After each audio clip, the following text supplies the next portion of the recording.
நாளைக்கான வீடியோக்குரிய ப்ரோமோ வந்திருக்கு. வீடியோக்குள்ளே போகிறதுக்கு முன்னாடி நம்ம சேனலில் லைக் அண்ட் சப்ஸ்கிரைப் பண்ணிவிட்டு சப்போர்ட் பண்ணுங்கள்.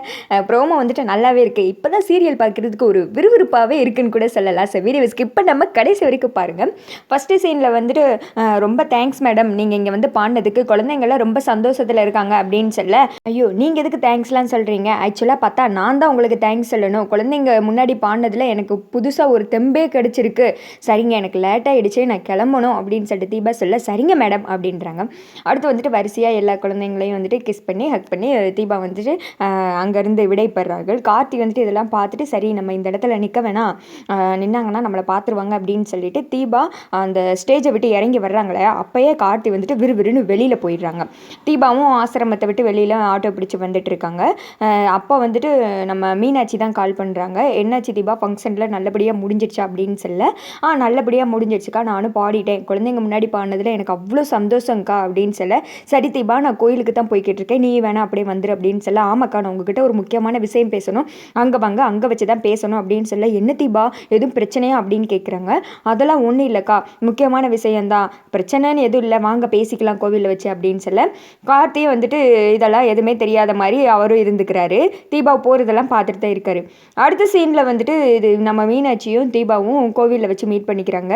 தீபா நல்ல சந்தோஷமாக இருக்கே, நல்லா இருந்துச்சா தீபா அப்படின்னு கேட்க, ஆமாக்கா அங்கே இருக்கிற ஒவ்வொரு குழந்தைங்களும் பார்க்குறப்போ எனக்கு அவ்வளோ சந்தோஷமாக இருந்துச்சு, அவங்க முன்னாடி பாடினதில் எனக்கு புதுசாக ஒரு தெம்பே கிடச்சிருக்கு, நான் வந்துட்டு ஒரு முடிவெடுத்துட்டேன்க்கா, இன்னும் எவ்வளோ நாள் தான் இந்த விஷயத்தை நான் மறைச்சி வச்சிருக்கிறது, ஒவ்வொரு நிமிஷமும் கார்த்திக் சாரை நான் ஏமாத்துறேன்னு நினைக்கும் போது எனக்கு கஷ்டமாக இருக்குக்கா, நான் வந்துட்டு முடிவெடுத்துட்டேன், இதை பற்றி நான் கார்த்திக் சார்கிட்ட ஓப்பனாக பேச போகிறேன், நான் தான் பல்லவின்றதை சொல்ல போகிறேன்க்கா, நானும் எவ்வளோ நாள் தான் பயந்து பயந்து இருக்கிறது அப்படின்னு சொல்ல, என்ன தீபா நீ பாட்டுக்கு டக்குன்னு முடிவெடுத்துட்ட, கார்த்திகிட்டே இதை பற்றி எப்படி தீபா பேசுறது, நீ தான் பல்லவின்னு தெரிஞ்சு அவர் உன்னை ஏற்றுப்பாரா அப்படின்னு சொல்ல, பரவாயில்லக்கா, ஆனால் உண்மையை சொல்லத்தான் போகிறேன், அவரை வந்துட்டு ஏமாத்துறது எனக்கே மனசு உறுத்தலாக இருக்குக்கா, இன்னைக்கு நான் பாட்டு படிக்கும்போது நான் நினச்சதெல்லாம் கார்த்திக் சாரை பற்றி மட்டும்தான்க்கா, அவர்கிட்ட நான் அப்படி உண்மையை மறைச்சிட்டு இருக்கேனே, இந்த கணு தெரியாத குழந்தைங்க மாதிரி தானே கார்த்திக் சார் என்னை வந்துட்டு தேடிட்டு இருக்காரு, பல்லவி யாருன்னு சொல்லிட்டு தேடி என்கிட்டே ஒவ்வொரு தடவையும் அதை பற்றி ஷேர் பண்ணியிருக்காரு, ஆனால் அப்போ கூட என்னால் வாயை திறந்து உண்மை சொல்ல முடியலையேங்க்கா அப்படின்னு சொல்ல, அது இல்லை தீபா, நீ உண்மை சொல்கிறத பற்றி எந்த பிரச்சனையும் கிடையாது, ஆனால் சொன்னதுக்கப்புறம் நீ இவ்வளோ நாள் வந்துட்டு கார்த்திக் கூடயே இருந்துட்டு பல்லவின்ற விஷயத்தை மறைச்சி வச்சிருக்க, நீயே சொல்லியிருக்க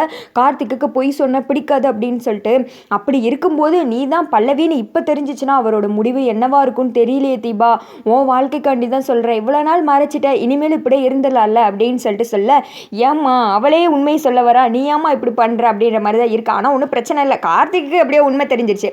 அடுத்து வந்துட்டு தீபா சொல்கிறாங்க, பரவாயில்லக்கா, கார்த்திக் சார் என்ன முடிவெடுத்தாலும் பரவாயில்ல, நான் வாழா வெட்டியாக போய் எங்கள் அம்மா வீட்டில் உட்காந்தாலும் பரவாயில்ல, கார்த்திக் சார்கிட்ட உண்மையை சொல்லத்தான் போகிறேன் அப்படின்னு சொல்ல, என்னமோ தீபா முடிவெடுத்துட்டேன், நீ அதை பற்றி நான் இனிமேல் எதுவும் கேட்க போகிறதில்ல, கார்த்திக் கிட்ட உண்மையவே சொல்லிடலாம், நடக்கிறது நடக்கட்டும், வேணா நானும் பேசுகிறேன், எனக்கு கூட இந்த உண்மை தெரியும், அவளோட சூழ்நிலைக்காண்டி தான் இதெல்லாம் பண்ணா அப்படின்ற மாதிரி கூட சொல்லிக்கலாம் அப்படின்னு சொல்ல, வேணாக்கா என்னால் நீங்கள் வந்துட்டு தேவையில்லாமல் பழியை அனுபவிக்க வேணாம், நான் தானே இந்த பிரச்சனைக்கு முக்கிய காரணம், நானே இதை பற்றி பேசிடுறேன், இன்னைக்கு மட்டும் இந்த குழந்தைங்க முன்னாடி நான் பாடலைன்னா இந்த தைரியம் கூட எனக்கு வந்திருக்காதுக்கா, நான் கார்த்திக் சார்கிட்ட உண்மையை சொல்ல போகிறேன்க்கா, வேறு வழியே கிடையாது, இப்போ சொன்னதுக்கப்புறம் தான்க்கா என் மனசே ரிலீஃப் ஆகும், ஒரு நிம்மதி கிடைச்ச மாதிரி இருக்குது அப்படின்னு சொல்ல, சரி தீபா நீ சொல்லணும்னு முடிவெடுத்துட்ட, வா போகலாம் அப்படின்னு சொல்லிட்டு மீனாட்சி திரும்புகிற நேரத்தில் யாரையோ பார்த்து அதிர்ச்சியாகி போய் நின்றுக்கிட்டு இருக்காங்க.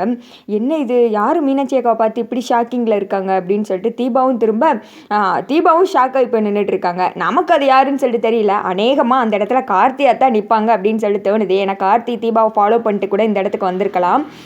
கண்டிப்பாக கார்த்தி வந்துட்டு எனக்கு இந்த உண்மை தெரியும் தெரியாதுன்னு என்ன பேசுவாரோ, இல்லைனா இந்த மாதிரி பல யோசனை நமக்குள்ளே போய்கிட்டு இருக்கு, பட் கார்த்தி வந்துட்டு தெரியாத மாதிரி மெயின்டைன் பண்ணாலும் தீபா வந்துட்டு உண்மையை சொன்னால் இது வந்துட்டு பெஸ்ட்டு சீனாக இருக்கும், ஏன்னா அவங்களே மன உகர்ந்து உண்மையை சொல்ல வந்த மாதிரி, கார்த்திக் அதை ஆல்ரெடி தெரிஞ்ச மாதிரியும் காட்டிக்காமல் அந்த மாதிரி சீன்ஸ் போனால் இன்னும் நல்லாவே தான் இருக்குது ஜாலியாக.